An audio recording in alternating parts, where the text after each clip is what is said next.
The dark twilight enveloped the city park like a veil of mystery, pierced by the rays of pale yellow streetlights. The cold evening laid bare the ancient secrets of the frozen ground, and I, a solitary wanderer among the trees, savored this mystical atmosphere. But the silence of the park was not as usual. It was disturbed by something unseen, touching my soul with icy fingers. An inexplicable feeling haunted me, like a shadow, unseen and insatiable. I turned around but saw nothing but the dark labyrinth of trees engulfing the light of the fading sunset. Deciding to escape this persistent sensation, I ventured deeper into the forest, hoping to find solace in the embrace of nature. However, the further I went, the clearer it became that I was not alone. The wind whispered secret messages to me, leaves rustled underfoot like suppressed laughter, and it seemed like every tree was watching my every step.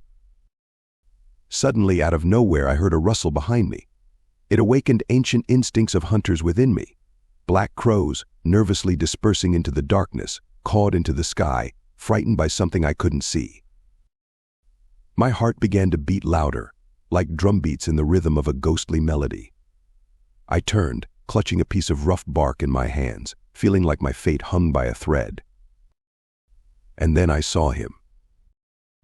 A silhouette, dark and indistinct, emerged from the darkness like a specter from my darkest nightmares. He stood there, like a fiery eagle on a branch, attentively observing my movements. His eyes, if they were there, seemed like two glowing dots in the darkness. I froze in place, unable to move a step. My hot breath clashed with the icy air, and I felt the frost seeping through my clothes, enveloping me in its cold embrace. What was this? What power awakened in this forgotten corner of the park? My thoughts spun in my head like a flock of crows over a battlefield. But then I understood.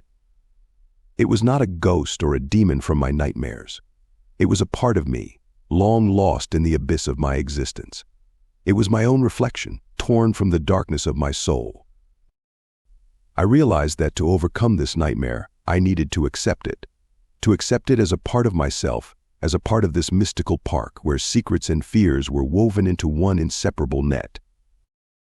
And then, with this thought, I stepped forward into the arms of the night, facing my reflection face to face.